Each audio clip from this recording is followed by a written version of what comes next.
Vamos falar então sobre a crise do corpo. Aqui a gente podia...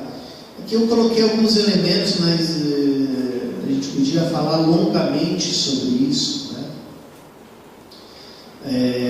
A crise do corpo, que tem um marco na história da filosofia, como o pensamento cartesiano, né? René Descartes, ou Cartésio também chamado, ele tem as suas famosas meditações filosóficas, nas quais ele quer colocar toda a filosofia debaixo de um novo fundamento, de um fundamento sólido. Ele quer dar um fundamento sólido para a filosofia, que ela não fique só no eu acho que sim, e outro diz eu acho que não fique no achismo, mas que a filosofia seja uma ciência tão exata, tão precisa quanto a matemática, né? Então, o grande modelo é com Descartes que o grande modelo de ciência passa a ser um modelo matemático, mecânico.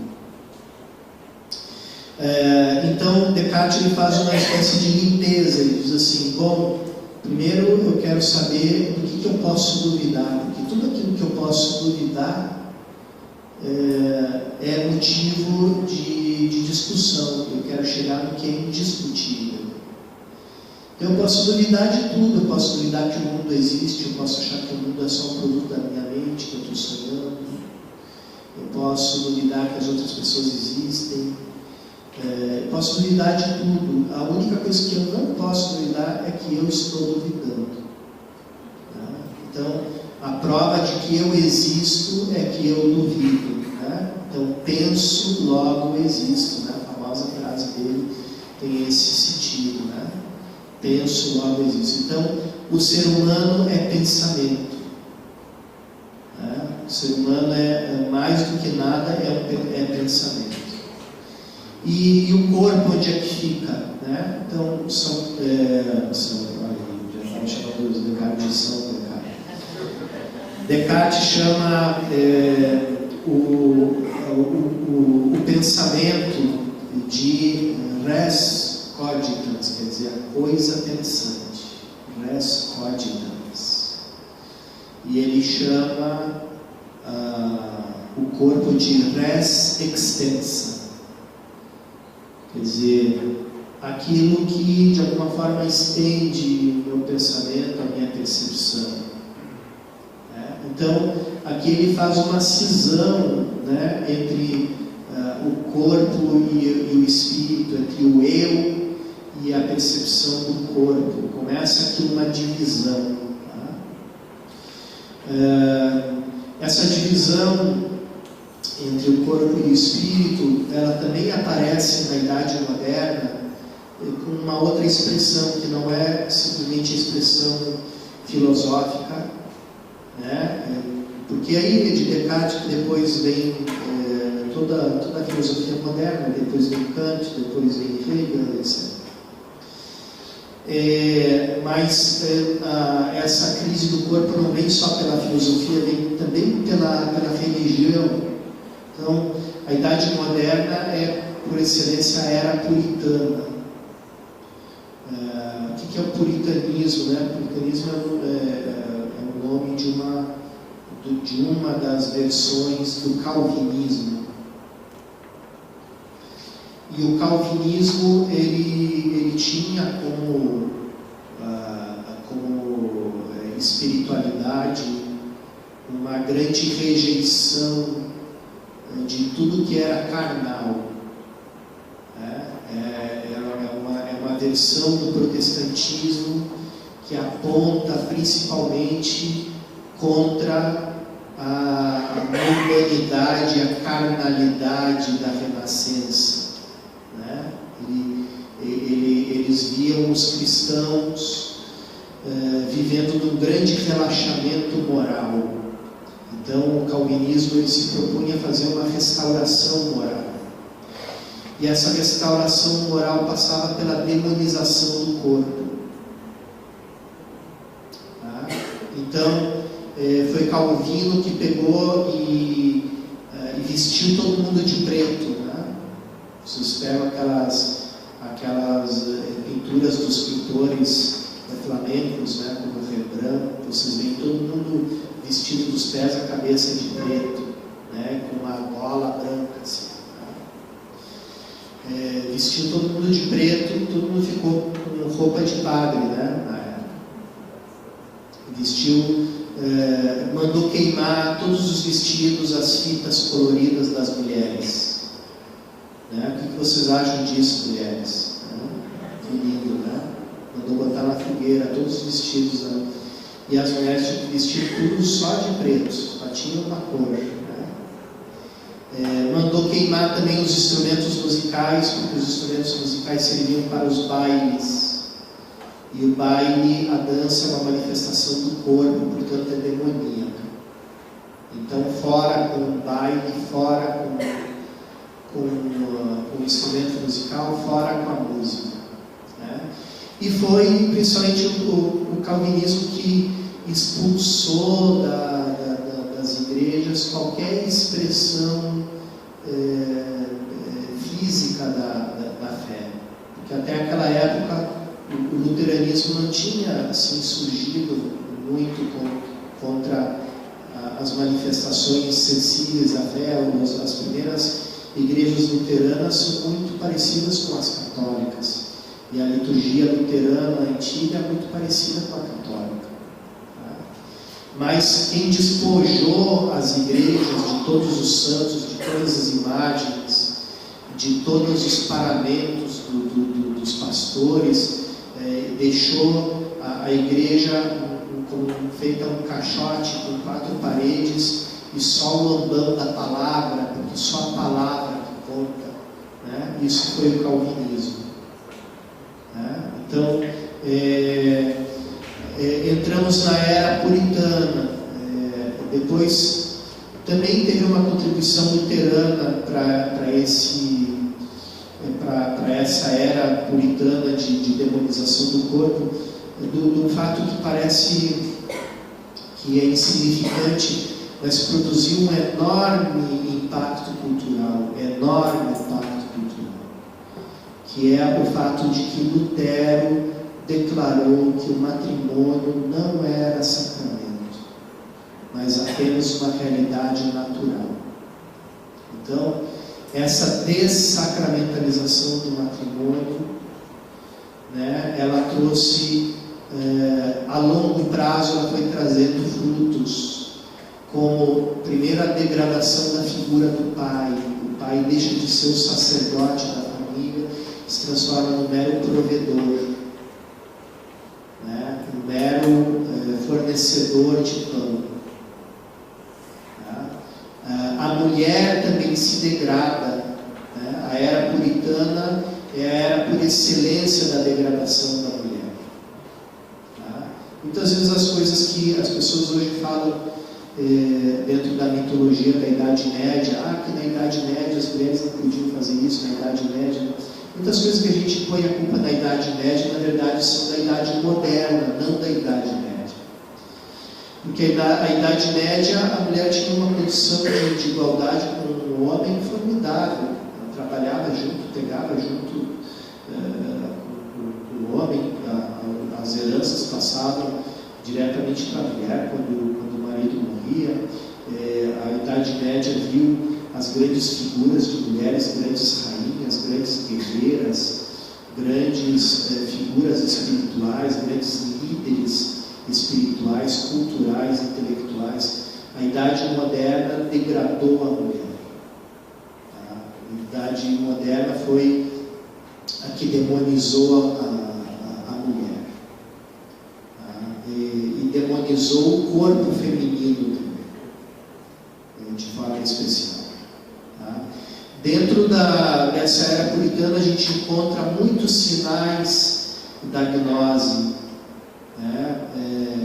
A gnose ela tem um grande desprezo pela mulher, porque a mulher é a fábrica das reencarnações, né? Por isso a mulher é odiada na Índia, por exemplo, porque ela é a fabricante de reencarnações. Coitada, né? A mulher. Então ela é a que produz o cárcere. para os espíritos, né? Então é a grande bandida. Então a Idade Moderna e a Era Puritana tem muito dessa demonização geral do corpo, da sexualidade, da mulher, usando a bandeira do rigor moral, da retidão moral, porque no calvinismo a retidão moral era um sinal da predestinação. Quem agia moralmente de forma íntegra era um sinal de que a pessoa era um predestinado por Deus à salvação. Enquanto que quem praticava a imoralidade era um sinal de Deus que aquela pessoa já estava de antemão condenada ao inferno, não tinha mais nada a fazer. Tá? Bom, então, era puritana, que a gente podia falar muito mais dessas coisas, né? A era puritana, ela... deixa eu ver aqui. A era puritana, só aqui para dar um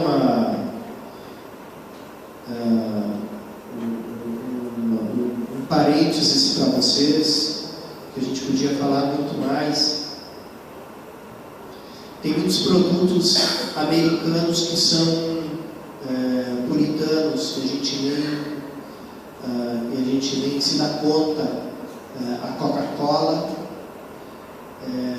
os produtos Kellogg's, sucrilhos Kellogg's, e o jeans também, né?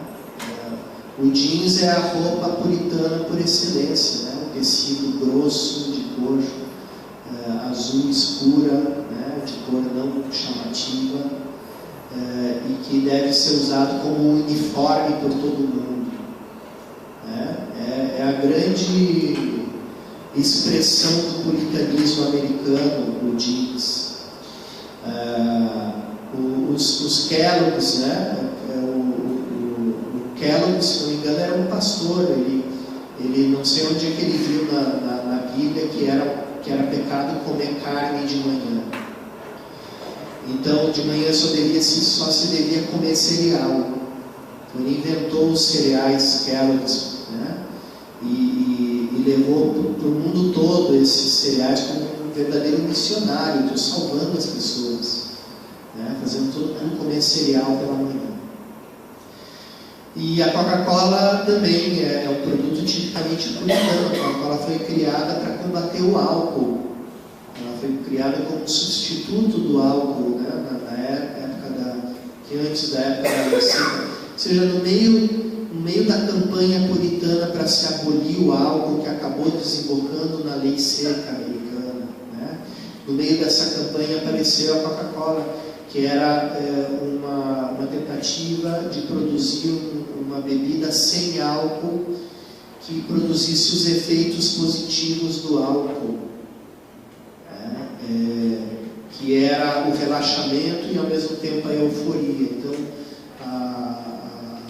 a noz de cola ela relaxa e a coca ela excita, né? Então se você junta a coca e a cola, você tem um produto que, segundo os fabricantes, produzia o mesmo efeito do álcool, né? Ou seja, as mesmas coisas pelas quais as pessoas bebiam álcool. Eu bebo álcool porque me relaxa. Eu bebo álcool e eu fico eufórico. Então, a gente junta Coca-Cola e aí você fica calminho e eufórico ao mesmo tempo. Vai entender isso. Bom. Depois houve como um pêndulo, né, um movimento pendular a toda essa era puritana, a revolução sexual, né, justamente como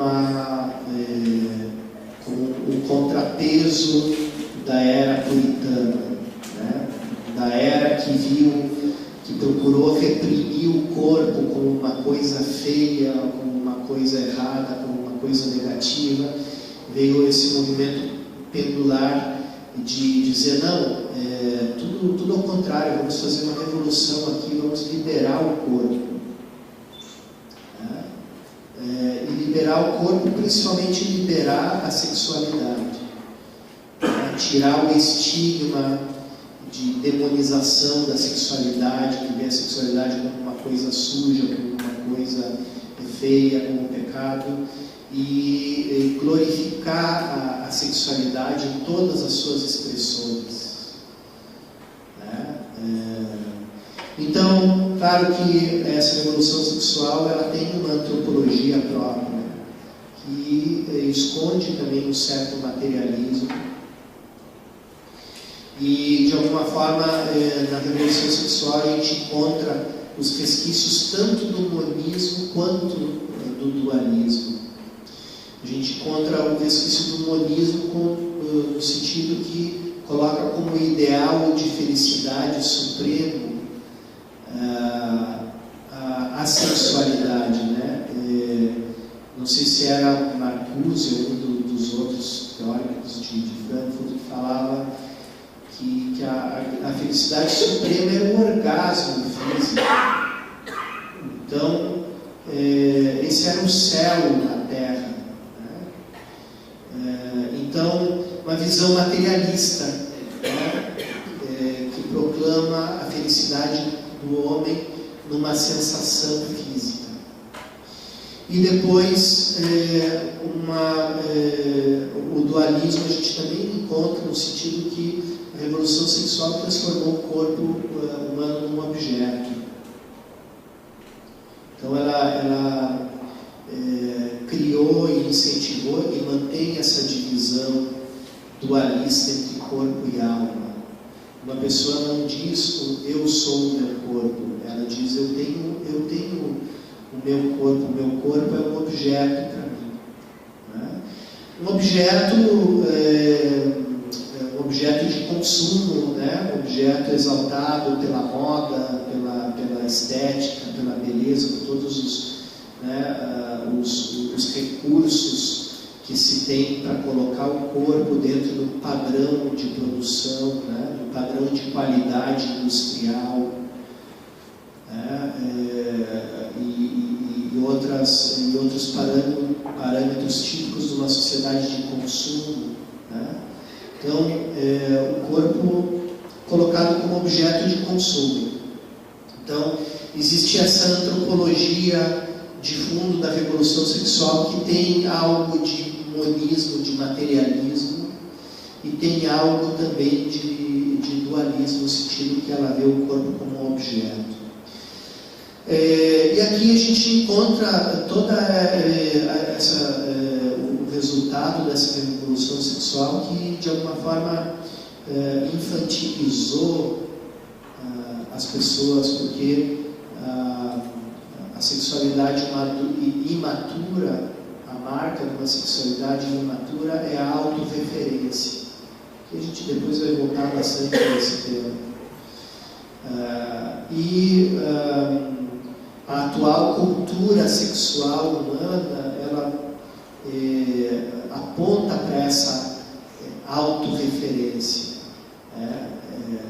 A sexualidade ela é vista de uma forma autorreferencial, masturbatória, e muito mal resolvida. Então aqui a gente vê então, todas as coisas que a gente encontra na cultura de hoje, né? A pornografia, a prostituição, a liberação das diversas parafilias, né? Ou perversões sexuais, o próprio fenômeno da homossexualidade, enfim, a objetificação do corpo da mulher, a transformação do corpo da mulher num objeto de consumo, enfim, né? A gente encontra na nossa cultura diversas manifestações dessa sexualidade autorreferencial.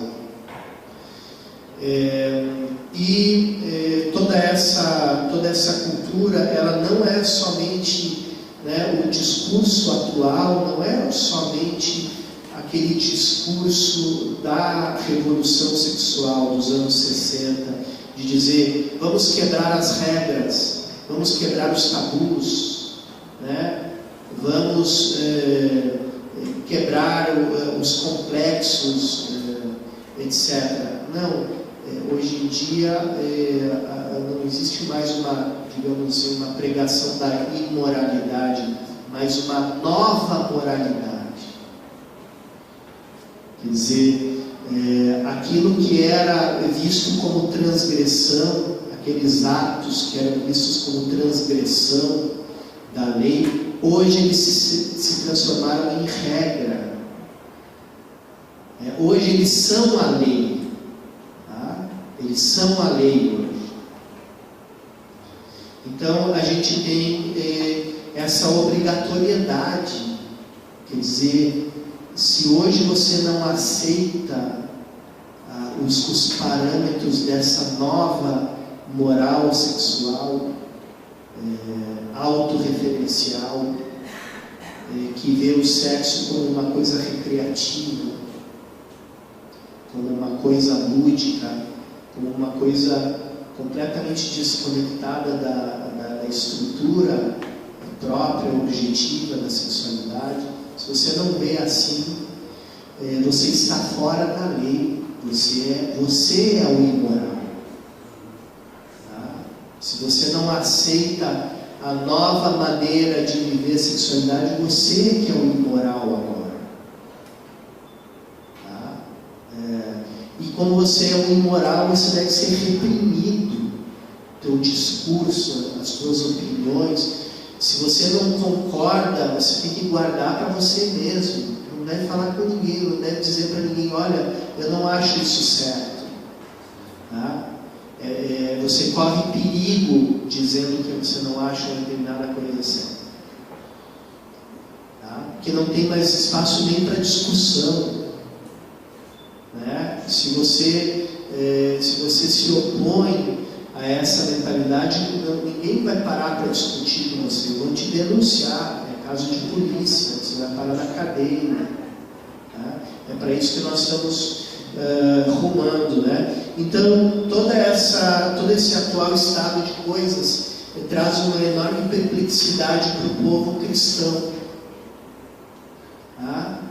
Porque qual é a reação do povo cristão? A gente se opõe a essa revolução sexual, mas a gente não sabe por que está se opondo a ela. A gente diz que isso não está certo, mas a gente não sabe por que não está certo. Né? A gente não tem argumento, a gente só consegue dizer, meu Deus, que horror, onde isso vai parar? Né? Então a gente encontra aí as pessoas horrorizadas. Ai meu Deus, olha o que está aparecendo nas novelas, que horror! Onde é que vai terminar tudo isso? Mas a pessoa não sabe por quê. Por que isso é um horror? Por quê? Qual é o fundamento? Por que fundamento? Por que razão você diz que isso é um horror? Não, porque nunca foi assim. Porque, pois nunca foi, mas agora é. Então, o cristão fica perplexo. Ele diz assim, bom, então quem sabe realmente as coisas mudaram mesmo.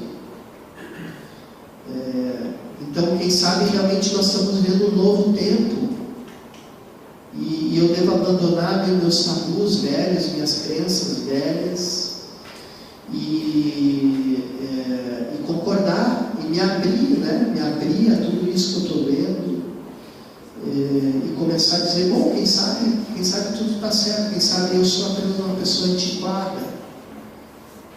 Né? Então, existe essa perplexidade, o instinto cristão te diz que existe uma coisa errada em tudo isso. Teu instinto cristão diz que tem alguma coisa doente na maneira como o mundo olha para a sexualidade. Que existe uma coisa doente, mas você não consegue expressar onde é que está o erro, qual é o vírus que está aí, cadê a doença disso aí, tá? Então o resultado é essa perplexidade. Você diz: e agora? Concordo, discordo, mas guardo só para mim, não digo porquê, deixo fazer, né? O dilema dos pais, né? Diante dos filhos: e agora, meu filho me diz que está fazendo tal coisa, e aí o que eu faço? Né? Eu digo que está errado, mas eu mesmo não sei por que está errado. Né? Então, como eu não sei explicar por que está errado, eu deixo fazer, mas se eu deixo fazer, eu estou sendo conivente com uma coisa que eu sei que está errada. Né? Dilema dos pais, dilema das famílias, diante de tudo isso. Bom, então, diante de toda essa questão, João Paulo II, profundo filósofo, né? Que se especializou principalmente nos temas da ética, né? Como filósofo, como Karol Wojtyła, filósofo, se especializou no tema da ética. E como padre, como pastor, teve durante toda a vida dele uma prática pastoral dirigida para as famílias, principalmente para os casais jovens. Ele tinha um grande cuidado como padre, depois como bispo, em acompanhar os casais jovens, acompanhar espiritualmente os casais jovens, participar de todas aquelas dúvidas, de todas aquelas adaptações, de todos aqueles conflitos, de toda a problemática própria do casal jovem, né? Mas também do casal maduro. Ele se especializou muito no tema da família, e depois também, de uma forma correlata a isso, no tema da juventude. Né? Essa foi uma preocupação de foco que ele sempre teve. Então, tendo esse conhecimento, né, ele já tinha escrito um tema sobre a ética sexual cristã, um livro muito profundo chamado Amor e Responsabilidade. Né? Um livro que chocou os bispos, né? Como é possível que um bispo, né, um cardeal, esteja escrevendo e falando sobre sexualidade? Né? Na época ele chocou um pouco com isso, né? Com mentalidade dizendo: não, mas os padres não podem falar dessas coisas, né? Os bispos não podem falar dessas coisas. E então ele estava preparando, antes de ser eleito Papa, um tratado filosófico e teológico sobre o matrimônio, sobre a família, sobre a sexualidade humana. Mas aí aconteceu que no meio do caminho ele foi eleito Papa. Então ele tinha esse enorme manuscrito, esse enorme conjunto de ideias, e ele achou que o fato de ele ter sido eleito Papa era providencial, no sentido que ele podia passar todo esse ensinamento na forma magisterial, na forma própria do Papa. Então surgiram as catequeses a respeito do amor humano. João Paulo II, entre 1979 e, se não me engano, até 1985, ele fez um conjunto de 133 catequeses, as catequeses da quarta-feira, que era um hábito antigo dos papas de usarem a quarta-feira para fazer uma catequese, né, para exercerem essa função própria do bispo, que é ensinar. Né? O bispo é aquele que ensina. Então, já é um costume já antigo, e João Paulo II usou as catequeses de quarta-feira para ir dando pouco a pouco toda essa doutrina